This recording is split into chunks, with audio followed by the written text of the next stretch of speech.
Shana Tova. I'm not used to hearing people say Shana Tova back to me, so I'm listening for you. Shana Tova. That's great. Later, I'm going to find out if my kids were actually saying Shana Tova to the TV, and imagine making the cat do so too. I want to welcome everyone who is in the Roomagog, and everyone who, I know it's not on Zoom, but who's on the Zoomagog. I still like the rhyme. And I want to welcome everyone that's joining together for this Erev Rosh Hashanah service. I'm not going to try to make any references to the obvious of what we're all experiencing, but one thing we do experience is the uncertainties of time, the uncertainties of each day that we're facing. But now we're here, and now we've arrived. And so we have some certainty, which is very much appreciated. The certainty of having voices in the room, and the certainty of having you joining us by streaming. So make yourselves comfortable. I think that the best I've ever done on my YouTube videos ever was the how to get on YouTube video. I should have introduced at least a Hasidic story in there, how the great Rebbe, the Baal Shem Tov, got on YouTube himself. But next time I'll introduce that as well. So I'm hoping that those who are joining us by streaming are comfortable, are maybe with friends, or with a beautiful pet, and sitting comfortably, enjoying this moment as we prepare to enter, finally, these days of awe together. I share a short poem from Marcia Falk. At the year's turn, in the days between, we step away from what we know into the spaces we cannot name. Slowly, the edges begin to yield. The hard places soften. The gate to forgiveness opens. Please rise. We're on page 5 of the Machzor for the Baruch Hu. Baruch Hu et Adonai HaMavorach. Baruch Adonai HaMavorach Leolam Vaed. Baruch Adonai HaMavorach Leolam Vaed. We may be seated. We continue down the page. El Chai v'Kayam Tamid Yimloch Aleinu Leolam Vaed. Baruch Ata Adonai Hamari V'Aravim. Amen. Page 6.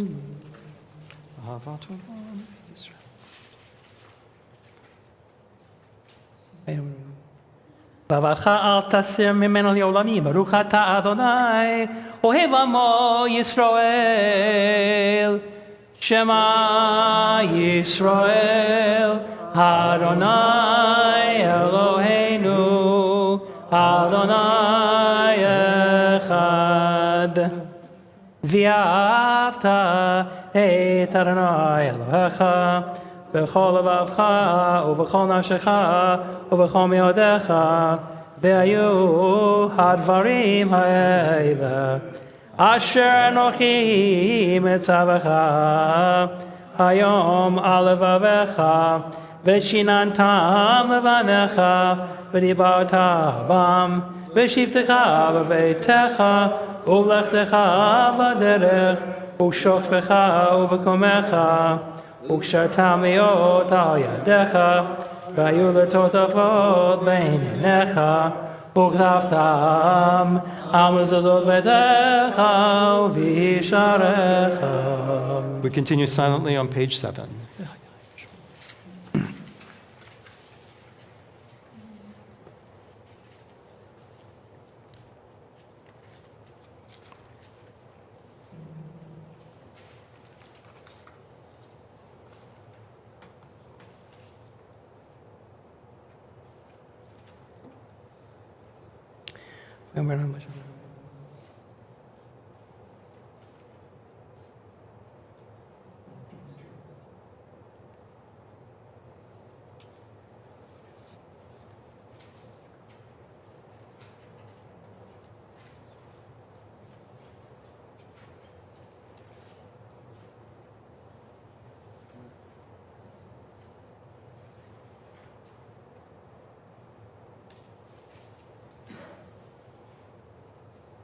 Adonai Elohim Emed.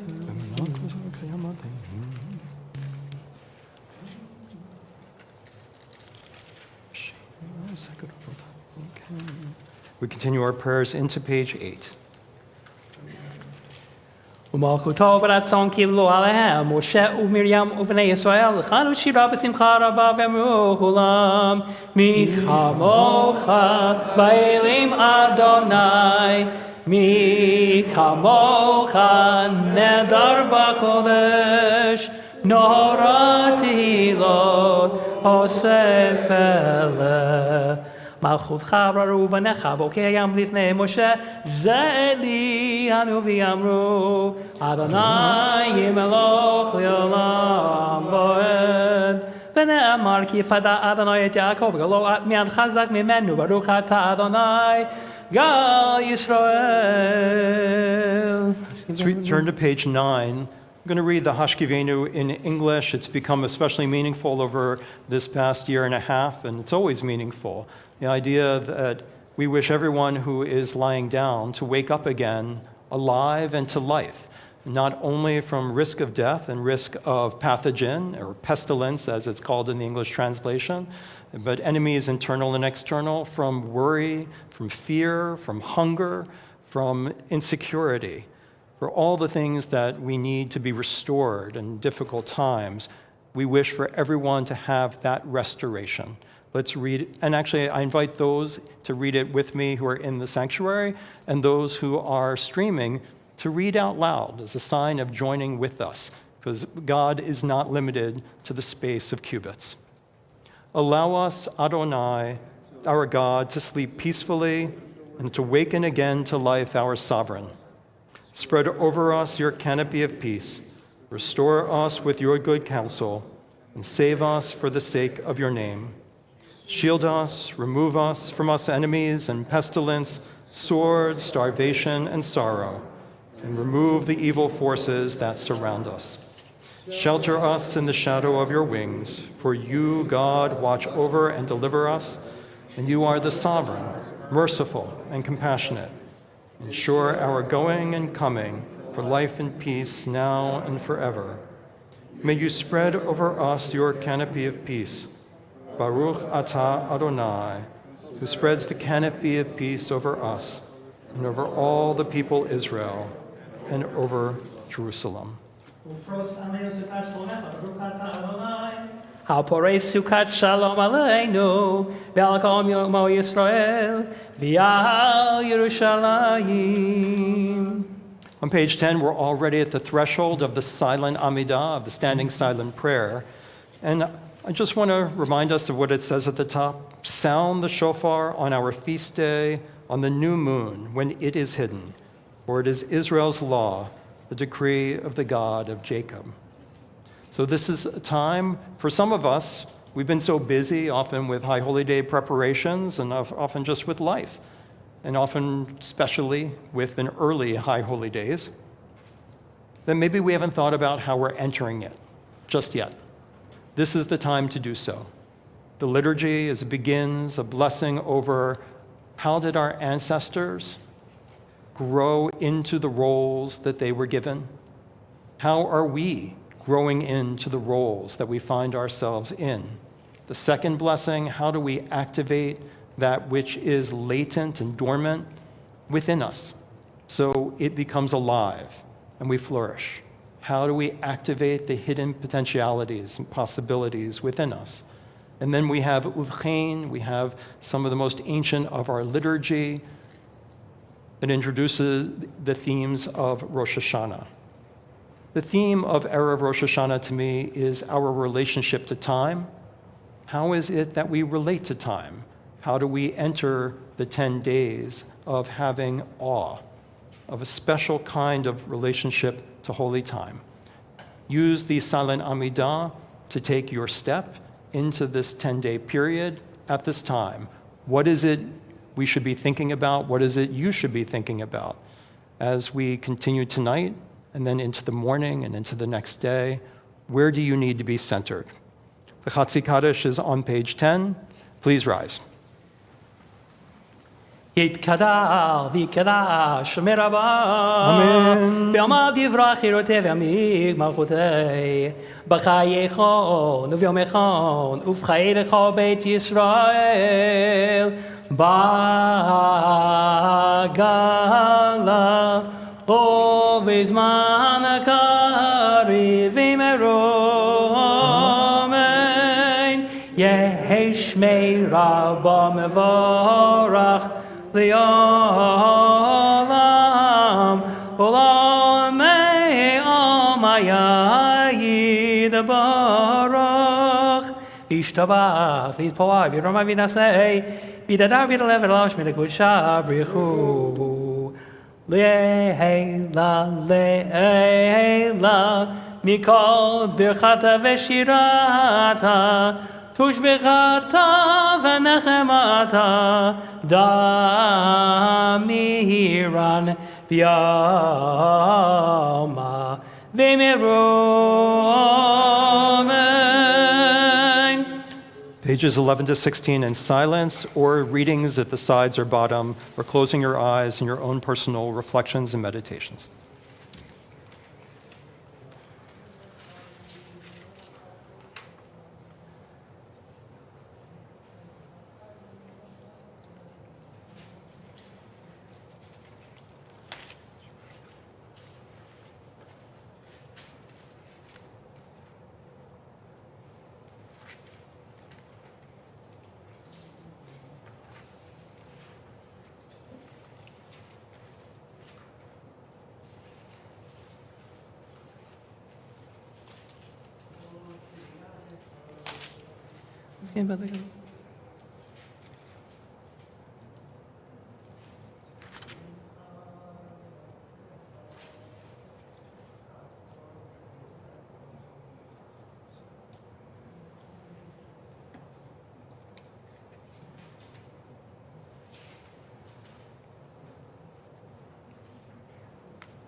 For those who are still davening, please continue.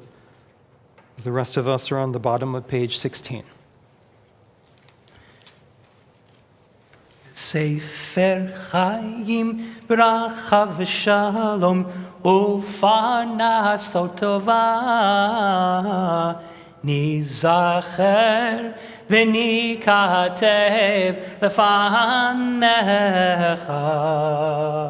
anaganu v'chol amecha beit Yisrael l'chaim tovim u'l'shalom Baruch atah Adonai oseh hashalom.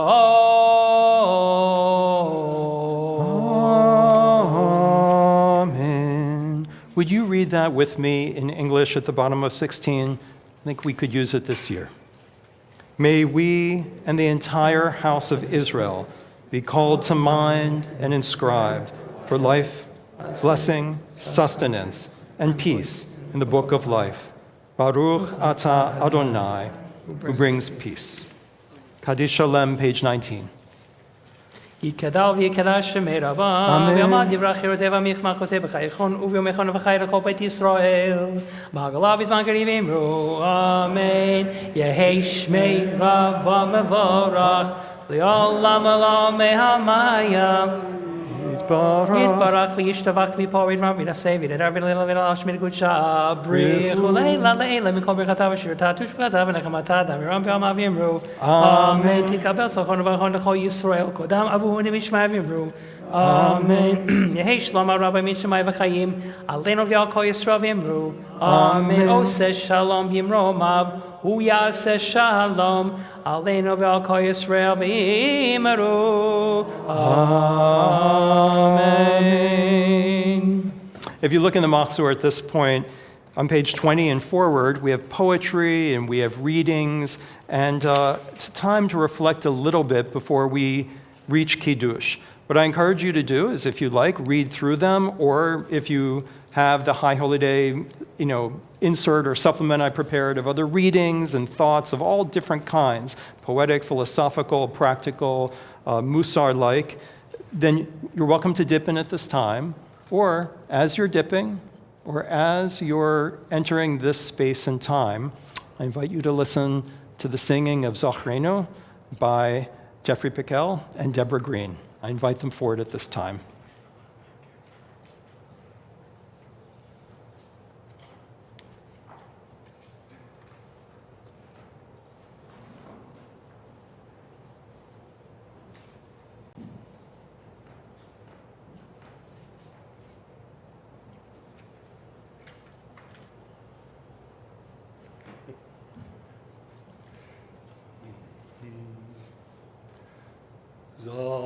Zachreinu l'chaim, melech hafetz v'chaim, v'chazveinu v'sefer l'chaim, lemancho Elohim chaim. Zachreinu l'chaim, melech hafetz v'chaim, v'chazveinu v'sefer l'chaim, lemancho Elohim chaim.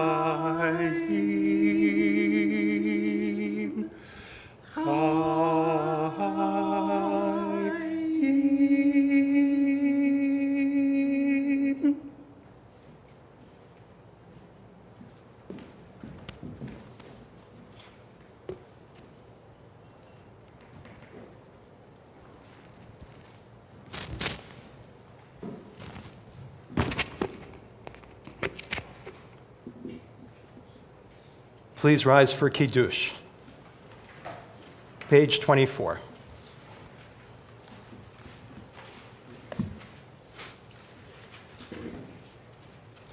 I didn't want to get you drunk, Neil. It's halachically minimal, but appropriate, sufficient.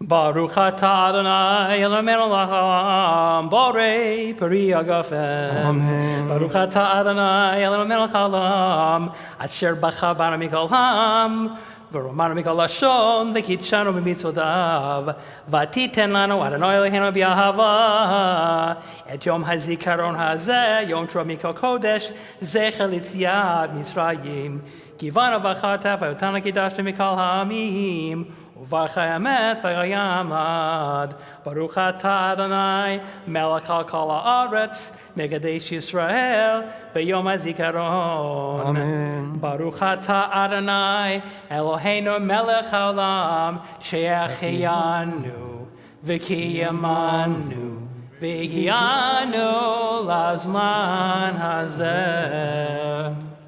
Amen. We remain standing for the Aleinu on the next page. Aleinu l'shabeach l'adon hakol Latei kirula liotzer breishi Lo asanu gigoye aratzot Velo samanu k'mishpachot ha'adama Shelo sam chelkenu kahem V'gohor aleinu k'chol hamonam V'anachnu korim ומשתחווים ומודים לפני מלך מלכי המלכים הקדוש ברוך הוא שהוא נוטה שמיים ויוסד הארץ ומושב יקרו בשמיים עמם ושכינתו זו בגבהי מרומים הוא אלוהינו אינו Emet Malkeinu Efesu Lato Kakatu Betorato V'yadatayom V'ashevota Elevavecha Ki Adonai Hu HaElohim Hashamayim Imal V'yal haaretz V'hitachad Eino.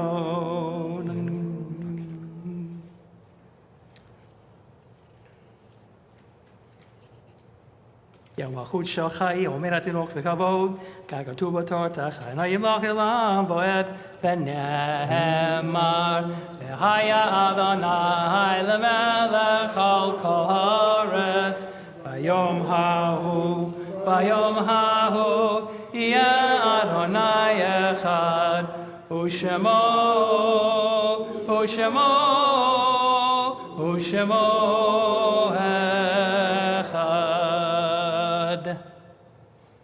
We may be seated except for those who are reciting the Mourner's Kaddish with me on page 26 on this evening.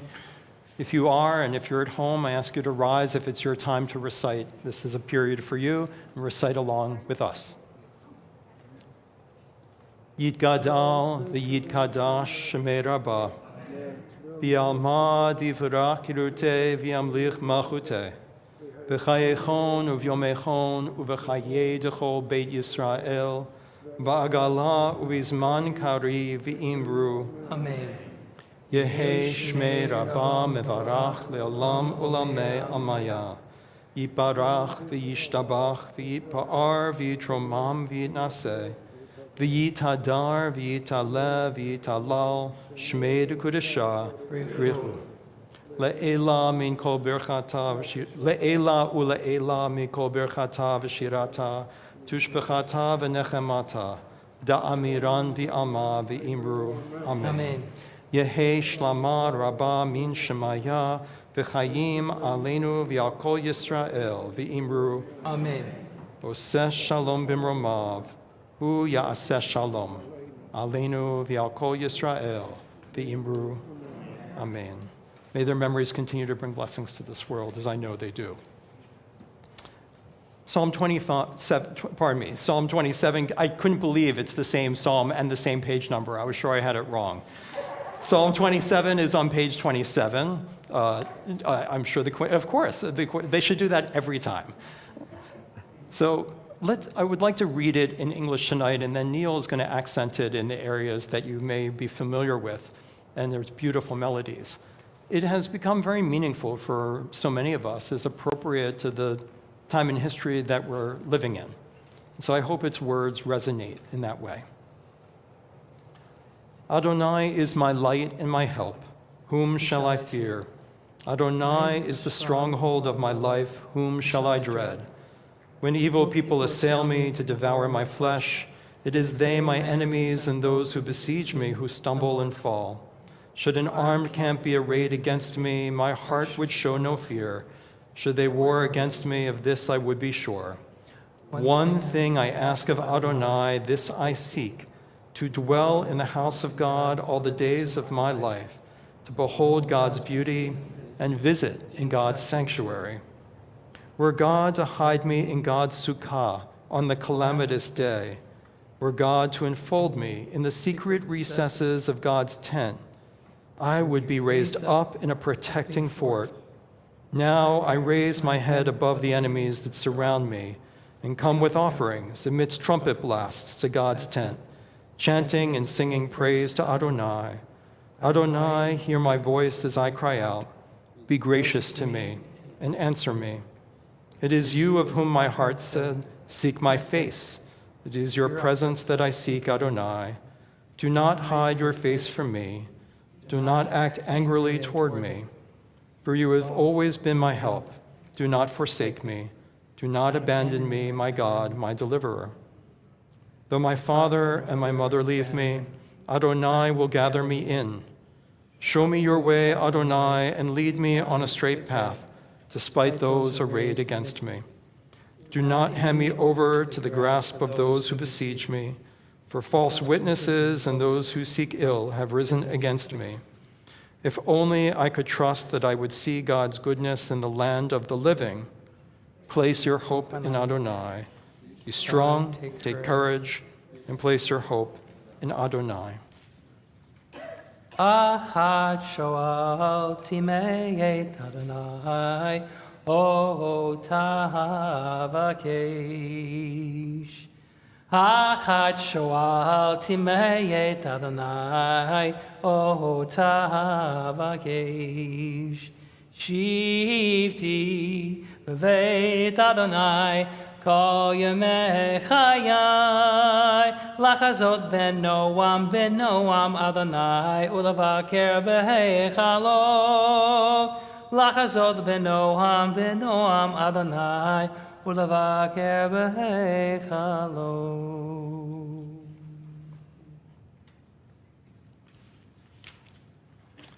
We know that enemies in the Psalms do not just mean physical enemies. They can be enemies within, and they can be emotional and psychic enemies without.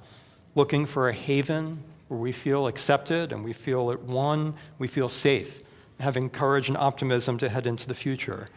Is exactly the spirit that we need heading in to the rest of the days of awe. Lulei hamantiv l'rot b'tuv Adonai be'eretz chayim, kavei el Adonai chazak v'meitzi b'chav, v'kavei el Adonai. Amen. I'm not going to finish this.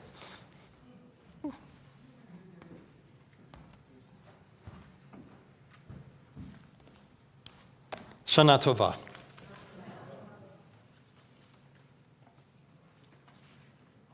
Time by Marcia Falk. We use it, wisely or not. We fill it, we mark it, we try to stop it, but there is no end to it. And yet we never have enough. It's a circle, it's a line. Moving forward day by day, year by year, we come round and round again. Again the spring, again the fall. But every leaf a new one, every fall a new shape falling. Always starting, never finished. We live always in the between.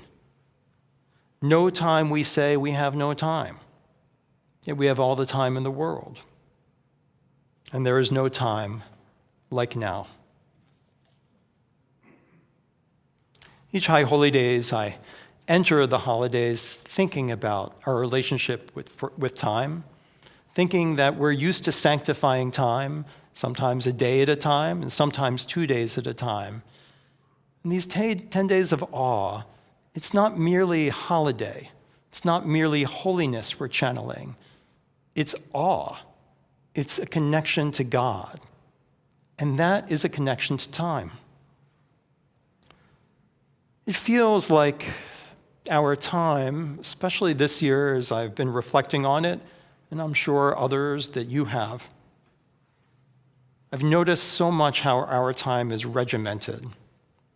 Those who have had the pleasure and the edification of studying with Rabbi Daberson from Masechet Brachot this year, wonderful way to spend this past year and a half, and in the past, or studying Masechet Brachot in other places and gap years in Israel and various Jewish institutions, wonder as they cut their teeth on daf after daf after daf of trying to figure out the right time to say the Shema, let alone everything else. The Shema should be easy.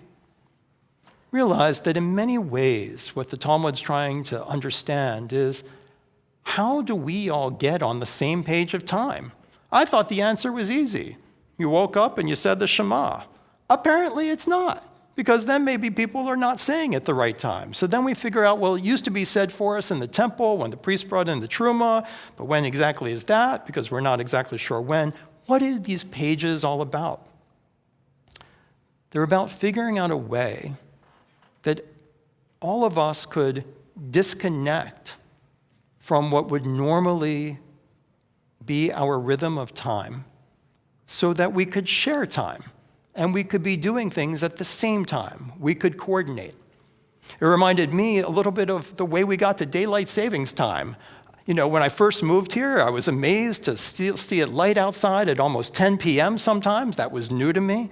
I was wondering, how did we get here? And of course, I found out, as many of you probably already knew, that it had to do with the train schedules, the introduction of interstate travel in the 19th century, where a train schedule has to know that when you're leaving Toledo at this time, you're arriving in Lansing at this time. And the train schedule has to know across communities and states and people what the same time is. Like the prayers and the blessings in Masechet Brachot, we have to coordinate with one another. And then it was someone's smart idea to help the businesses in Michigan and the urban areas of Michigan. So Michigan instituted daylight savings time before others did. And then when the government came along and established daylight savings time and caught up with Michigan, then the person who had championed it to the Chamber of Commerce and to the state legislature decided, well, if an extra hour of shopping is a good thing for businesses, how about 2? So we doubled up on daylight savings time and ended up with 10 p.m. sundown. We had to all be on the same place of time. It was meant because of the possibilities of unity and cooperation in the Talmud and in our nation. Making time standardized and visible using clocks, writes Oliver Berkman in his new book, 4,000 Weeks. Standardizing time and using clocks inevitably encourages people to think about it as an abstract thing with an independent existence, distinct from the specific activities on which one might spend it. It's not a resource, something to be bought and sold, something to use efficiently. Before clocks, it was the stuff that life was made of. You may know that the proper name for God is really something about time. Haya, hoveh, yehiyeh, it was, it is, it will be, somehow combine into some grammatical form, yud he vav he. Becoming, time itself. Maybe time is not a commodity, but when we relate to it correctly, it's God. When we participate in it correctly, we participate in the life of God. Time is a privilege, like the privilege of life itself. It's not a resource. It used to be that the day was lived not gotten out of the way. And today we measure life in minutes and in hours. A couple of days ago, Lynn was explaining to Ziva and Merav, when you do a while is A-W-H-I-L-E, and when you do it W-H-I-L-E. And I'm a grammar expert, so I knew exactly what to say. I turned to Google, and I asked Google, what's the right answer? Some of you turned to Alexa, and these are the great rabbis that we have today. And we were answered that the etymology of the word while, W-H-I-L-E, is that it was a unit of time. Originally, according to the etymological dictionary we had, it was the time it takes to recite Psalm 50. We used to measure time and how long it took to recite a psalm. Now we measure it by the resource that we have to get through in order to get to the next thing where I have to meet somebody or have an appointment or a meeting. And unfortunately, this led to a situation whereby we are driven to control time in the form of productivity. The shared time frame we have with others is a source of demand. It's risky. It's uncertain. We must rise to the occasion of taming it. What was meant to free has enslaved. Berkman writes, it's scary to confront the truth that almost anything worth doing, from marriage to parenting to politics, on and on, depends on cooperating with others, and therefore exposing yourself to the emotional uncertainties of relationships. The time of community was meant to allow us to be together and accomplish things together. It was meant to find our way to a space that we shared, that humanized us, not tortured us. Every decision to use a portion of time on anything seems to represent the sacrifice of all the other ways in which you could have spent that time but didn't. And to willingly make that sacrifice is to take a stand without reservation on what matters most to you.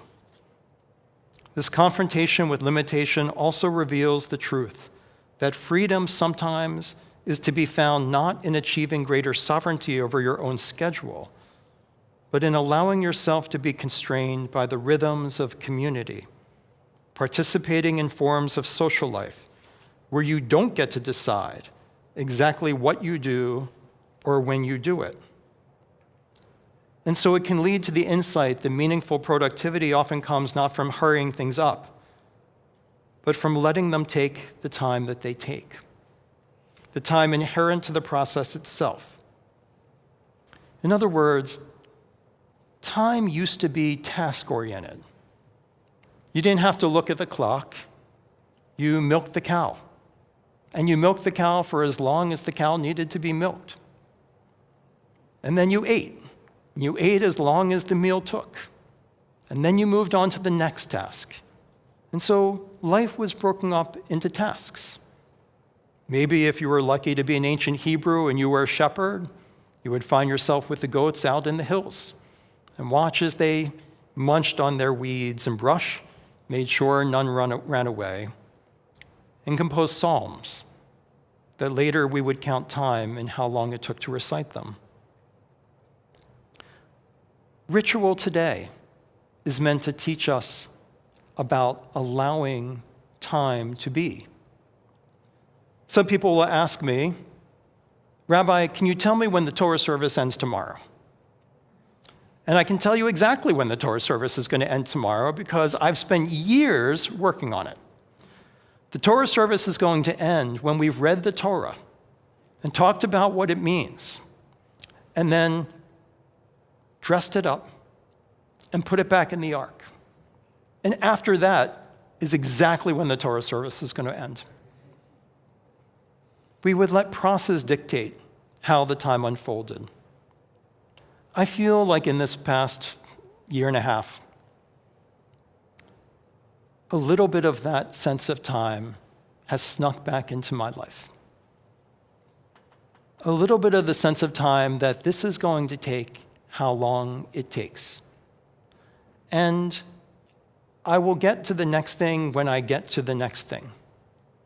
But I'm going to be with the person I'm with now, or I'm going to be on the call I'm with now, or I'm making the meal that I'm making now, and I'm not rushing to the next meeting or to the next meeting.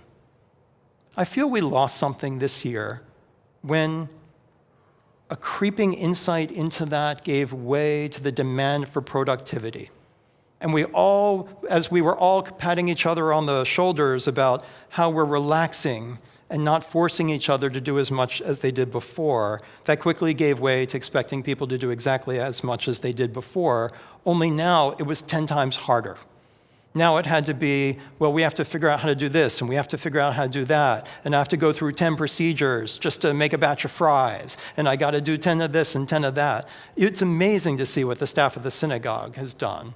Someone wrote a brilliant idea to us. They said, well, what if I'm at synagogue on Rosh Hashanah, and I feel like I need to be outside? Could you set up a tent so I could watch the service outside? And so I asked Amanda. I said, Amanda, can you do that? And Amanda said, we'll do that. And Amanda and Beth and others, and we got the sukkah up, and we said it's going to sink into the mud, but we'll figure it out. And then we called people to see if they could help, but people are busy, and that's okay. And we put it up. Everything we can do to try to make things, everything takes 10 times longer. Everything is 10 more options. I want to bring us back to that sense of time, not as a commodity, not something in which we judge ourselves by our productivity, but where we give up our control and allow ourselves to live in time, to live in God. I was listening to a guy on NPR about email, and it was a book on email and how email is destroying the economy. And I wasn't fully following it. And he basically said, look, I've got hundreds and hundreds of emails, and I couldn't return them all, because after all, we've created a system which makes perfect sense, which is anyone in the world at any moment of their convenience can immediately ding you on your phone with something they'd like from you, and they'd like it as soon as possible. And you're only one person, so you can only answer so many, but the entire world is open to emailing you at any moment, so somehow that's supposed to make sense. And what he said in his study is, he tried really, really hard to say, every time I get an email, I'm going to respond to it right away. And he got through hundreds and hundreds and hundreds of emails, and guess what happened?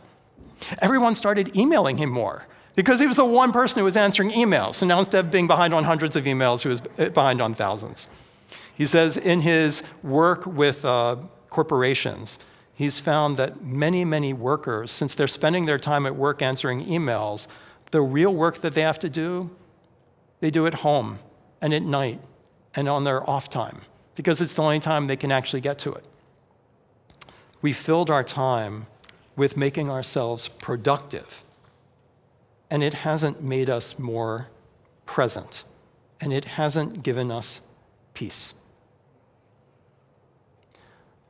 We fill time like we filled the mold of the golden calf.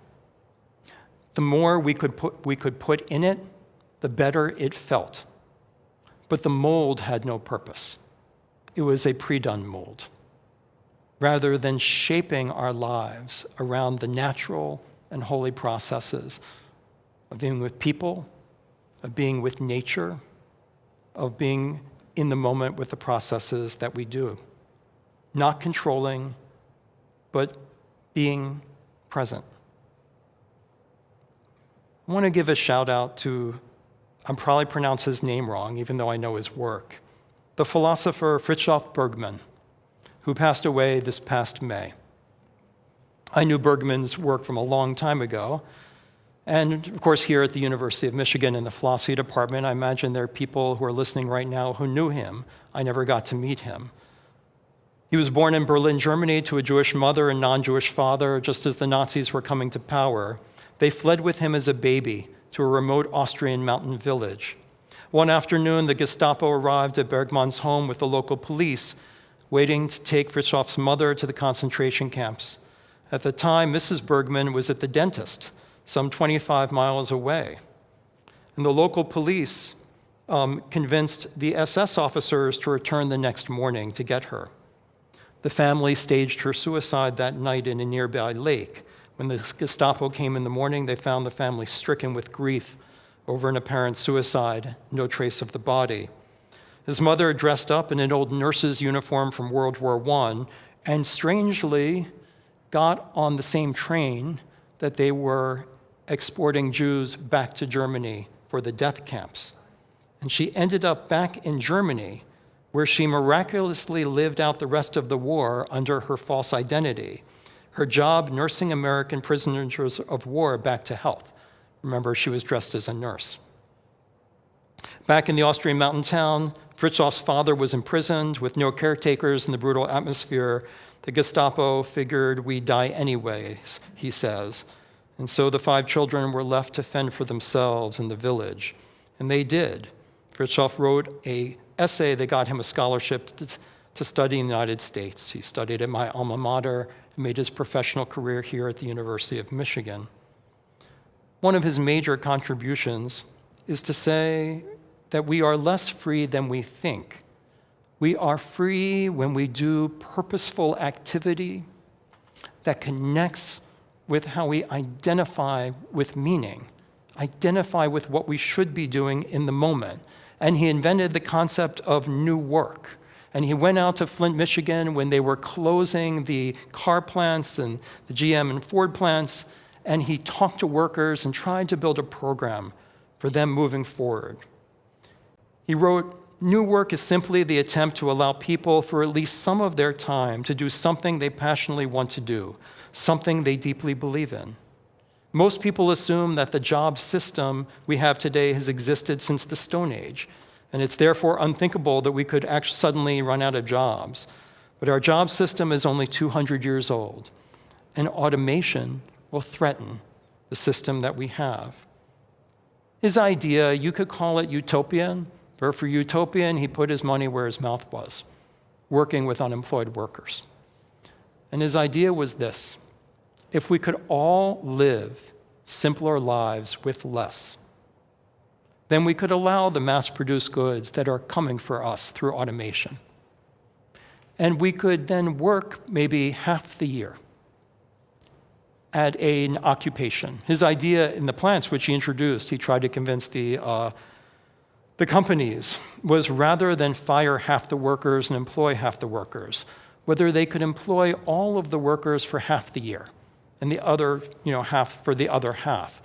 And then he worked with the workers who were not working to find ways of occupying their time with things that identified with being in purposeful work. It may seem utopian, but I wonder if it's coming for us. I've looked at all the people who've been quitting their jobs over the pandemic. I've looked at people who say, I'm tired of asking the question, do you want fries with this? I'm tired of people threatening me when I ask them to wear a mask, which I'm required to do by my boss. I'm tired of working in a job in which I can't get ahead,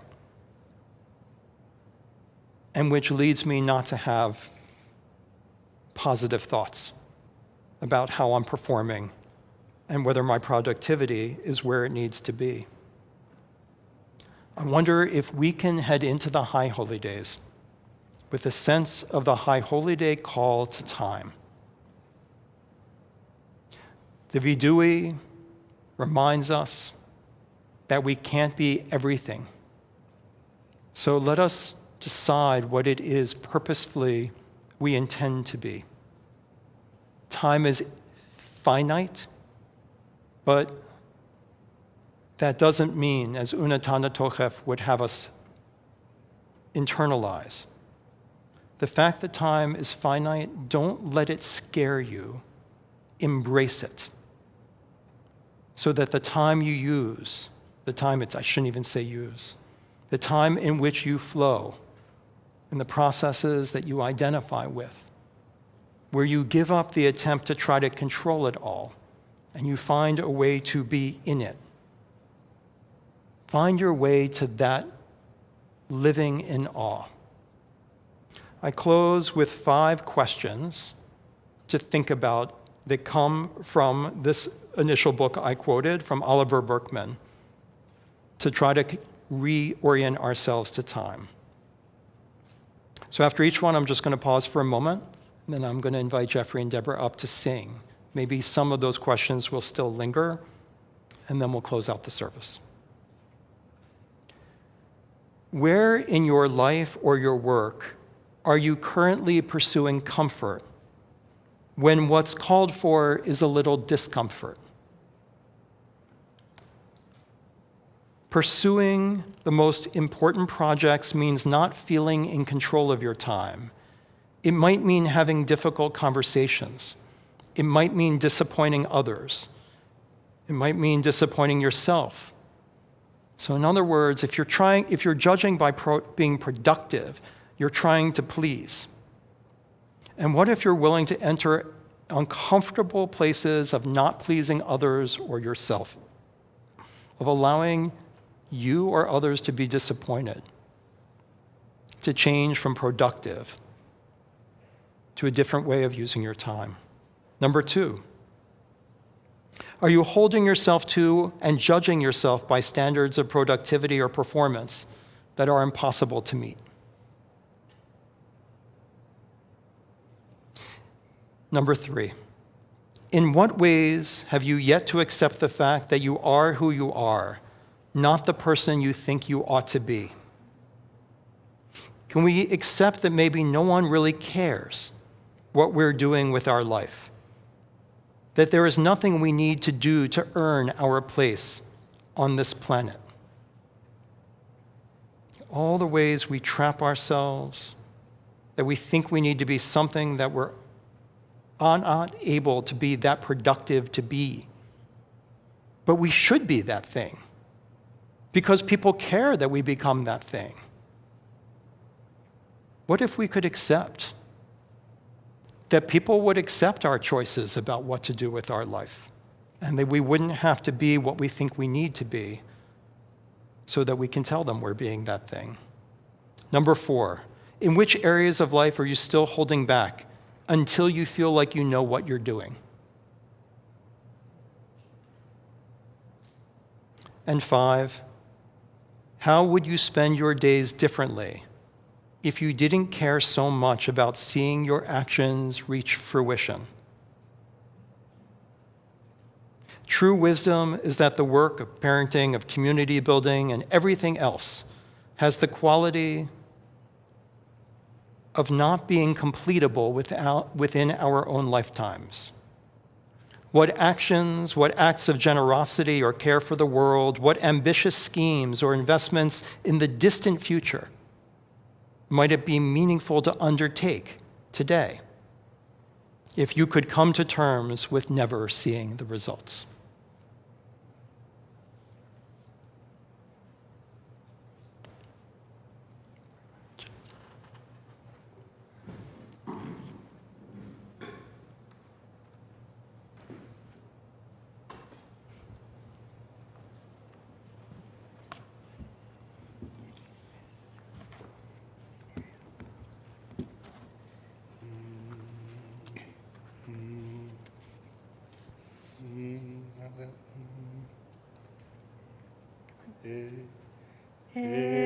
Enosh, Kekatsir Yamav. Enosh, Kekatsir Yamav. Katsir Yamav. Ketsis hasadeh, Kenyatsis. Ketsis hasadeh, Kenyatsis. Kiruach avraba ve'enenu, ve'lo yakireinu od mimchamo. V'chesed Adonai me'olam, ve'ad olam hayireah, ve'tzidkato livnei Benim Vesidkato, Lifnei Vanim, Enosh, Kekatsir Yamav, Enosh, Kekatsir Yamav, Ketsis hasadai, Kein yatzitz, Ketsis hasadai, Kein yatzitz, Kein yatzitz, Kein yatzitz, Kein yatzitz,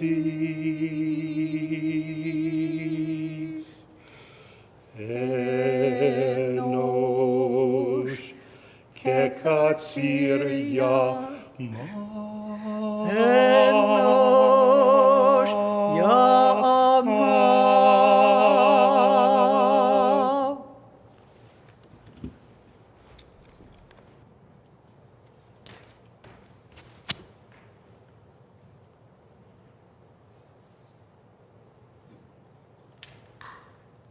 Yigdal, page 28.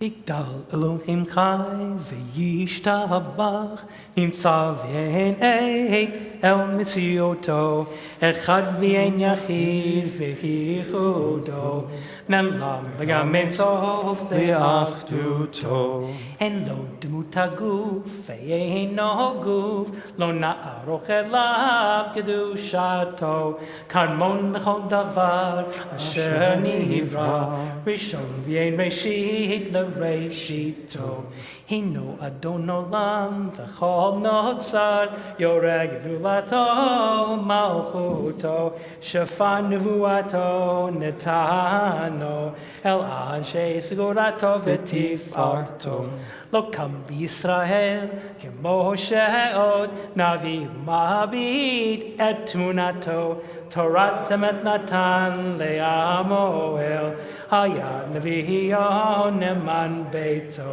Lo Yachal Lifael, V'lo Yamir Dato, Li'olamim Lezuhulato, Tofel V'yodeya Setarenu, Mabit B'sov Davar V'kadmato, Gomer Lish Chesed Kemifalo, Noten Rashara Kirigishato, Yishlach Lekit Shamin Meshichenu, Lifto Mechakeket Sheshuato, Mitim Michael, Rov Chasto, Baruch Adei Shem Tehilato, Mitim Michael, Barov Chasto. Let's finish strong. Baruch Adei Shem Tehilato.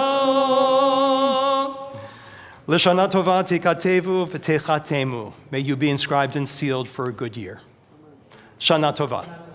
For those who are on YouTube, we're switching to Zoom. The link is in the email that you received for those who want to switch to Zoom and greet each other and have personal greetings and to say hi and wish people a Shana Tova. For those who are here in the Rumagog, we're heading outside for a little bit of greetings in person. Shana Tova, see you in the morning.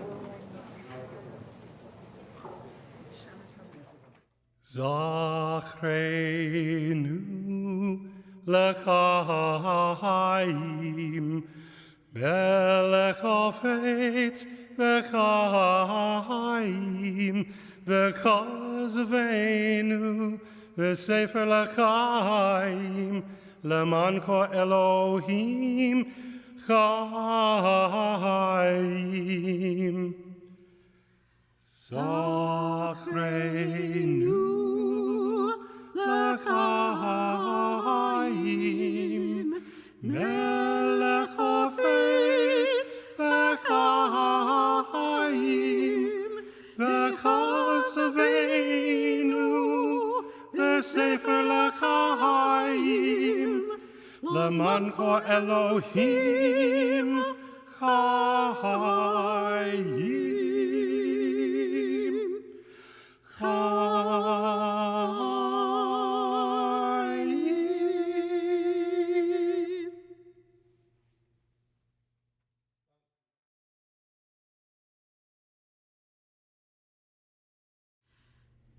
Shahar avakasheka, tsuri umiskabi, erok levaneka shakri vegam arbi, lifne gedulateka, emod be'ebahel, ki enecha tireko מחשבות ליבי, מה זה אשר יוכל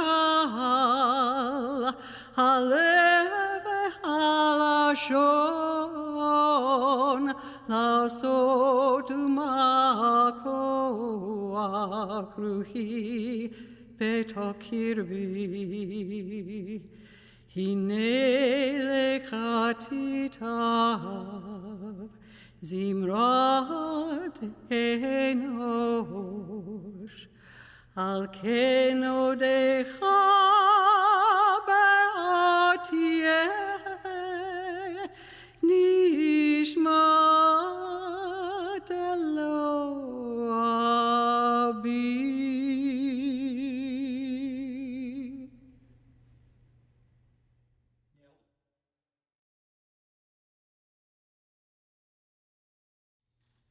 Zur Yisroel, Zur Yisroel, Kuma be'ezrat Yisroel, Kuma be'ezrat Yisroel. Go Aleinu, Adonai, Tzavaot. Shemo Kiddush Yisroel, Baruch Ato Adonai,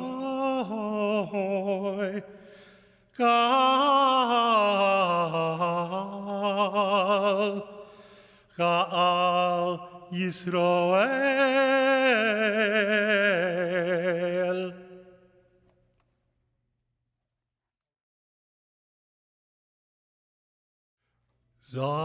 Zachrenu l'chaim, melech hafetz v'chaim, v'chazveinu v'sefer l'chaim, leman ko Elohim chaim. Zachrenu l'chaim, melech hafetz v'chaim, v'chazveinu v'sefer l'chaim, leman ko Elohim chaim.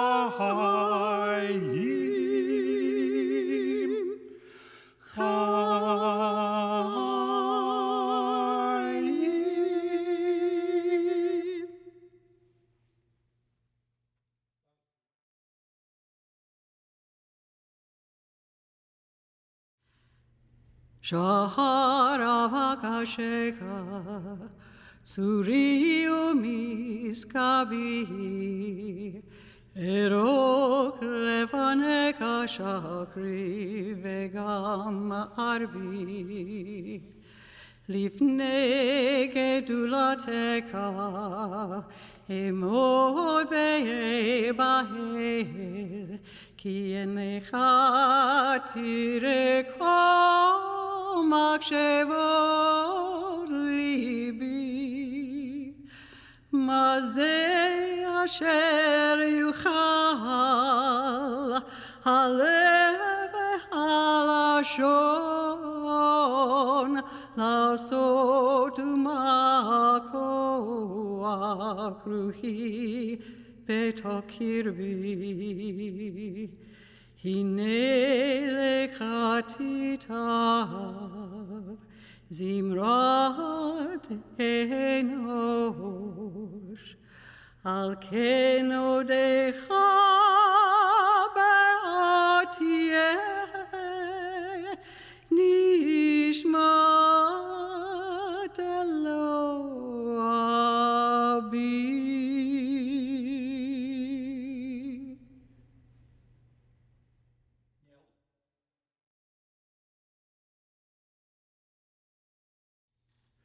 Zur Yisroel, Zur Yisroel, Kuma be'ezrat Yisroel, Kuma be'ezrat Yisroel. Go Aleinu, Adonai, Tzavaot. Shemo Kiddush Yisroel, Baruch Ato Adonai,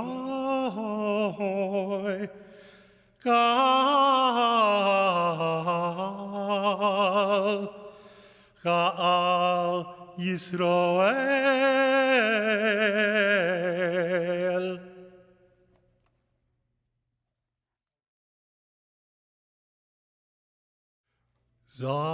Zachreinu l'chaim,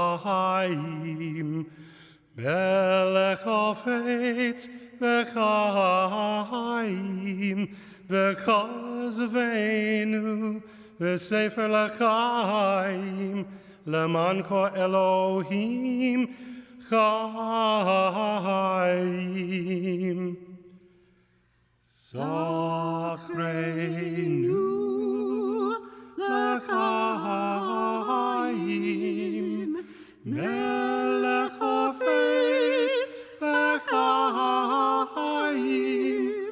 v'chazveinu v'sefer l'chaim, leman ko Elohim chaim.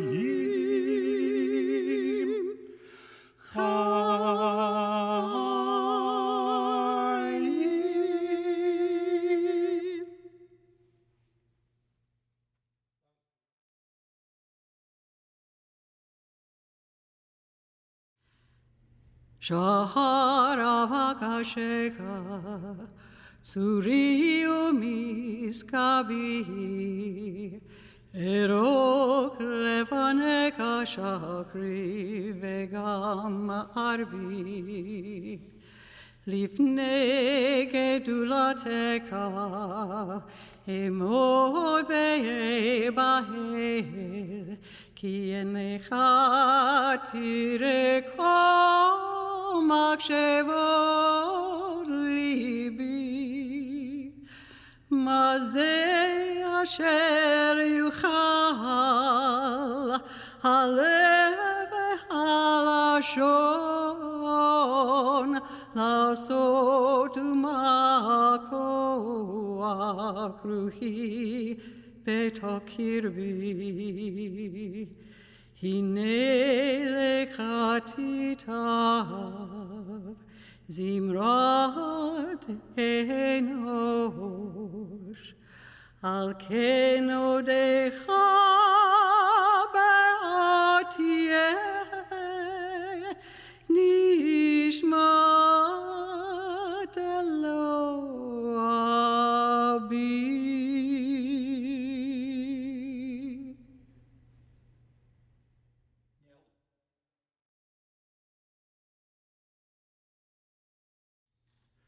Zur Yisroel, Zur Yisroel, Kuma be'ezrat Yisroel, Kuma be'ezrat Yisroel.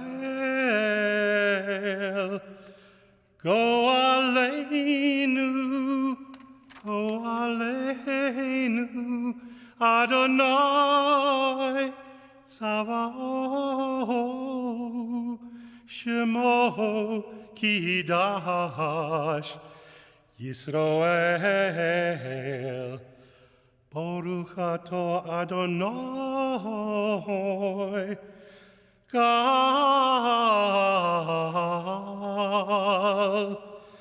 Ga'al Yisroel.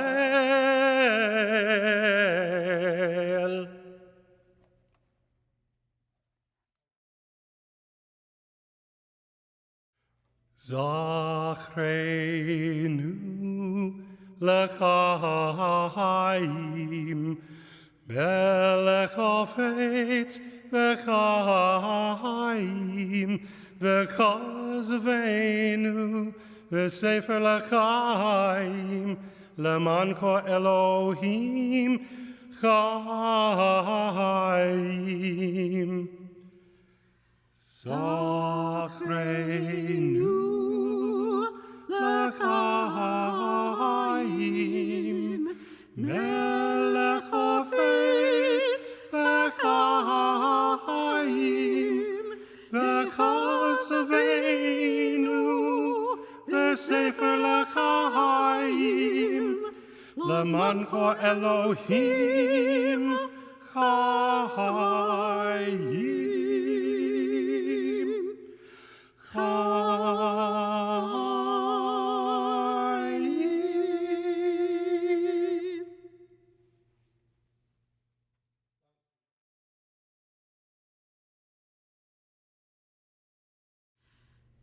Shahar avakashecha, tzuri umiskabi, erok levaneka shakri vegam arbi, lifnei gedulateka, emod be'ebahel, ki enecha tireko מחשבות ליבי,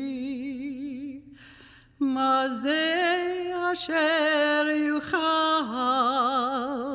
הלב והלשון לעשות ומה כוח רוחי בתוך קרבי.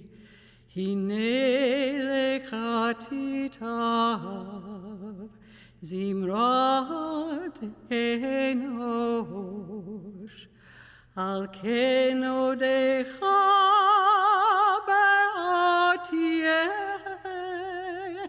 נשמת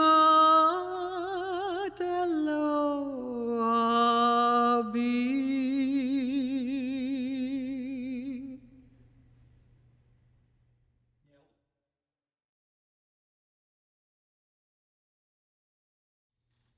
Zur Yisroel, Zur Yisroel, Kuma be'ezrat Yisroel, Kuma be'ezrat Yisroel.